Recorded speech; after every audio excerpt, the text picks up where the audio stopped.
Assalamualaikum dan apa khabar murid-murid? Hari ini kita akan mempelajari satu tajuk baru iaitu Carta Pi. Ya, bagaimana untuk kita melukis Carta Pi? Baiklah, sebelum kita melukis Carta Pi, kita perlu mengetahui item-item yang terdapat di dalam rajah Carta Pi tersebut. Pertama, perkara yang perlu diambil kira apabila kita menginterpretasikan Carta Pi ialah bahagian pi yang terbesar adalah mewakili item data yang terbesar.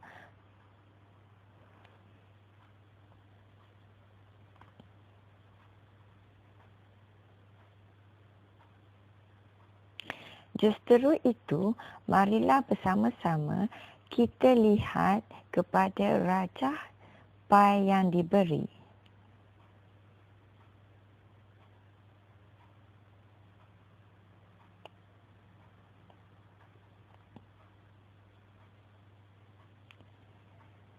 Ya, di sini kita akan dapat melihat bahagian pi yang terbesar adalah berwarna biru.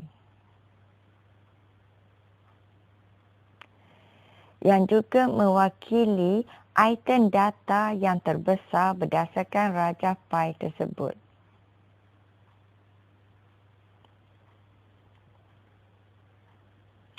Kedua, perkara yang perlu diambil kira apabila menginterpretasikan Carta Pi ialah bahagian pi yang terkecil, iaitu mewakili item data yang terkecil.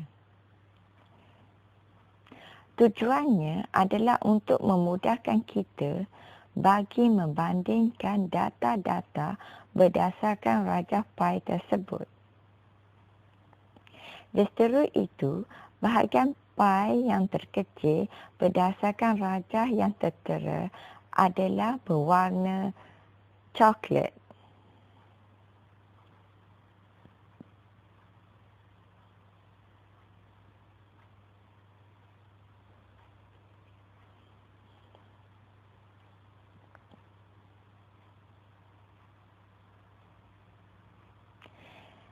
Selain itu, berdasarkan rajah pi yang diberi, kita dapat melihat bahawa apabila dilukis, 50% adalah mewakili separuh bulatan.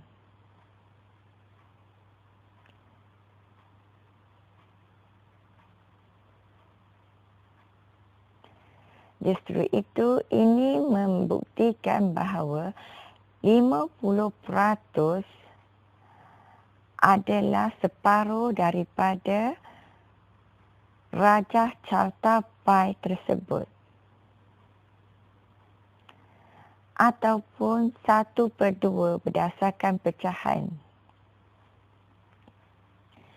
Manakala 25% pula mudah dilihat apabila ianya dilukis tepat pada paksi ataupun suku bulatan.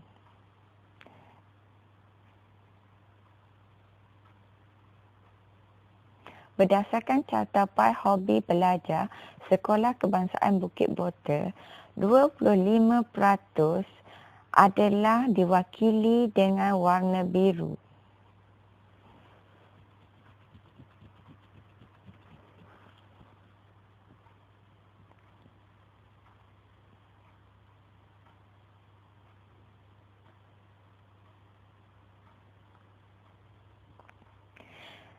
Baiklah murid-murid, mari kita bersama-sama lihat jadual yang diberi.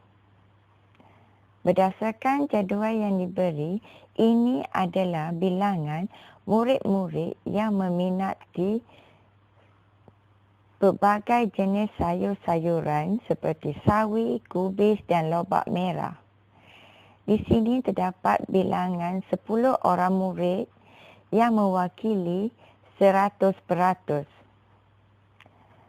5 orang murid iaitu 50% meminati sayur sawi. Manakala 30% iaitu 3 orang murid mengemari sayur kubis. Dan selebihnya iaitu ramai 20% ataupun 2 orang murid meminati sayur lobak merah.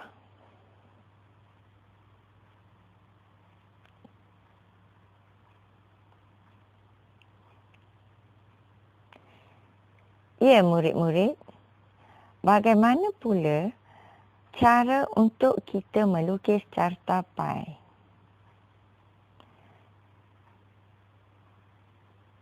Peralatan yang diperlukan untuk melukis carta pai ialah jangka lukis dan pensel.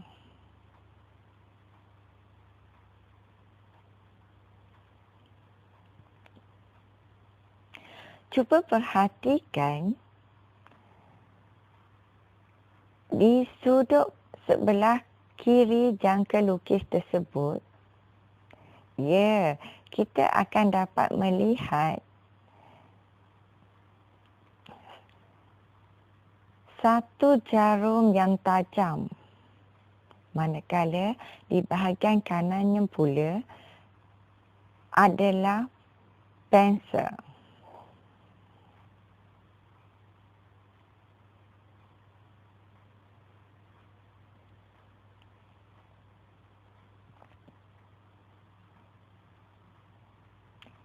Sekeping kertas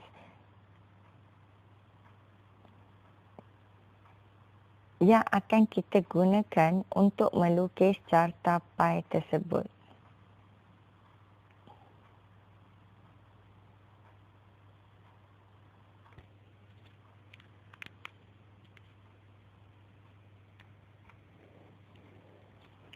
Gunting bagi tujuan untuk menggunting atau memotong rajah bulatan yang telah siap dilukis.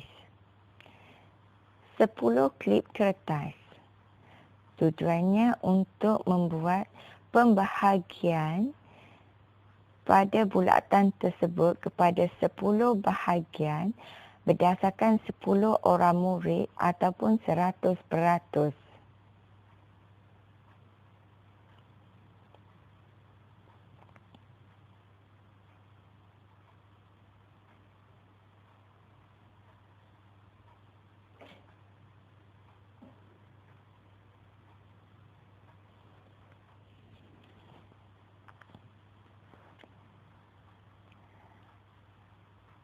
Sebelum kita melukis rajah bulatan, bukakan terlebih dahulu jangka lukis tersebut. Jangka lukis tersebut boleh diubah sesuai jaraknya mengikut saiz yang dikehendaki.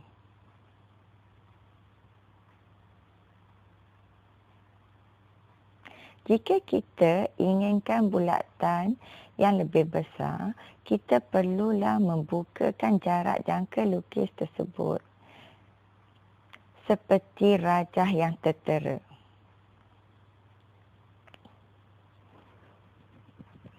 Baiklah murid-murid, letakkan jangka lukis yang tajam di tengah-tengah kertas, manakala penselnya pula di bahagian luar. Gerakkan pensel tersebut menggunakan jangka lukis.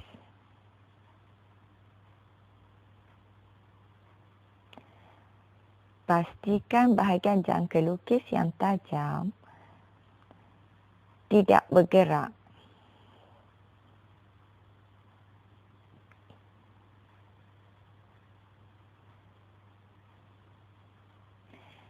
Ya, sekarang kita telah berjaya melukis satu bulatan menggunakan jangka lukis. Cantumkan bulatan tersebut agar menjadi satu bulatan.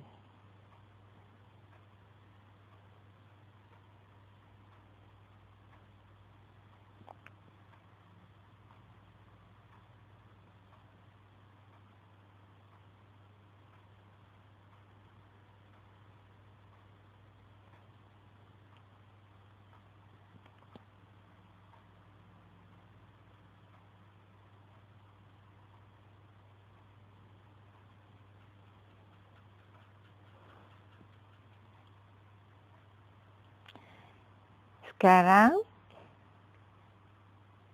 satu rajah bulatan yang telah siap dapat dilihat.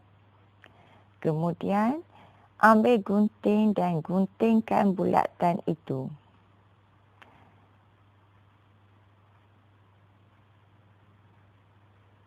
Hati-hati murid-murid agar tidak mencederakan tangan kamu.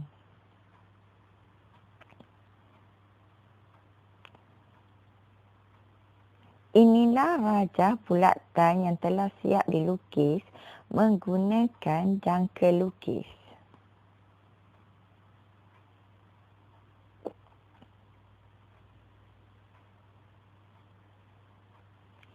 Ya, kita akan dapat lihat satu bulatan kecil di tengah-tengah bulatan tersebut.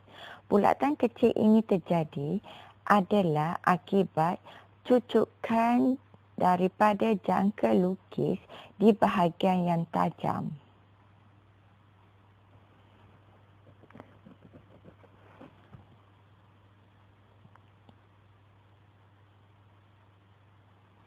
Seterusnya, ambil pembaris dan pensel dan letakkan di atas bulatan kecil tersebut, iaitu yang terletak di tengah-tengah bulatan besar yang telah siap dipotong. Gariskan rajah tersebut kepada dua bahagian yang sama.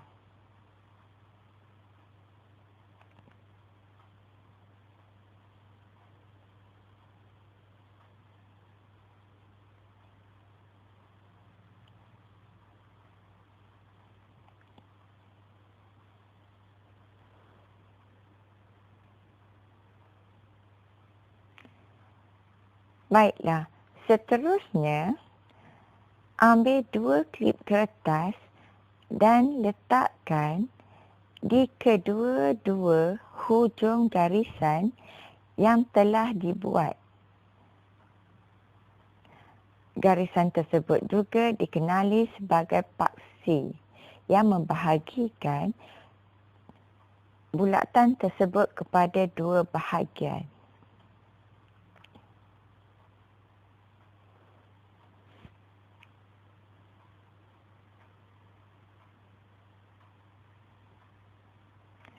Seterusnya, ambil 4 lagi klip kertas dan diletakkan sama bahagian di separuh bulatan tersebut.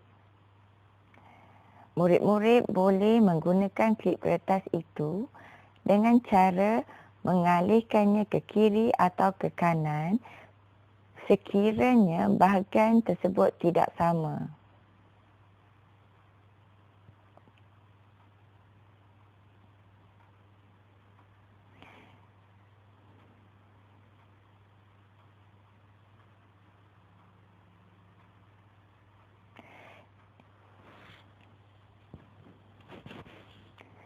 Seterusnya, ambil lagi 4 klip kertas untuk diletakkan di separuh bulatan tersebut.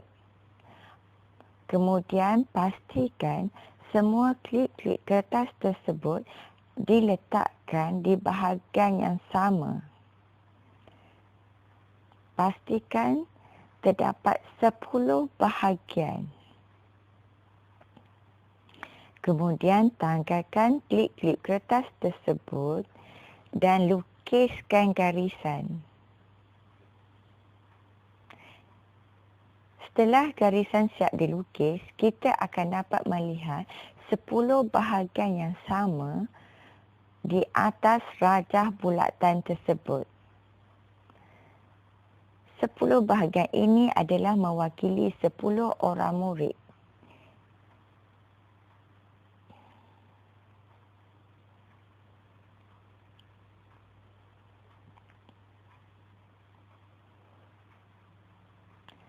Seterusnya, jika 5 orang murid ataupun 50%, sudah pasti ia mewakili separuh bulatan.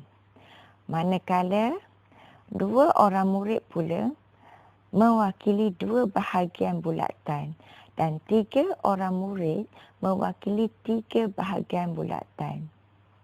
Kemudian, padamkan garisan tersebut berdasarkan bilangan murid dan peratus.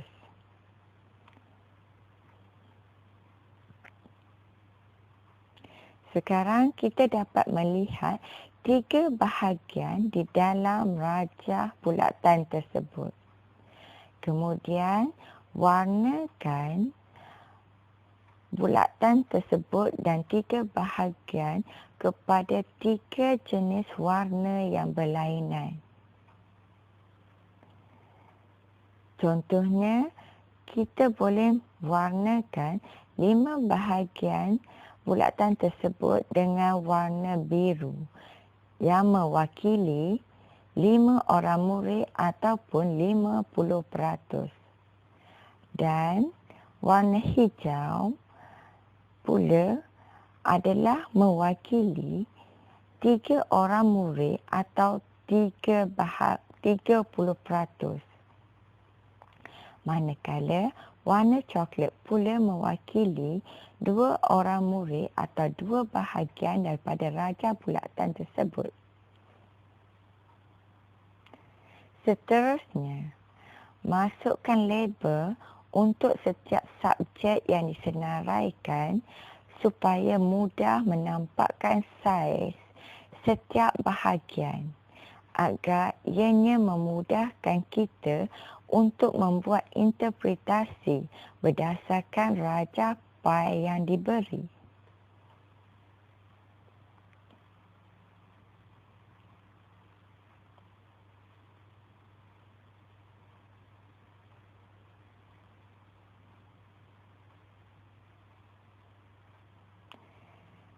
Baiklah murid-murid, kini siaplah sudah satu rajah carta pi yang dilukis, iaitu sawi mewakili 5 orang murid ataupun 50%, kubis berwarna hijau mewakili 3 orang murid ataupun 30% murid-murid yang menggemari sayur tersebut. Dan lobak merah pula mewakili 20% ataupun 2 orang murid yang menggemari sayur tersebut.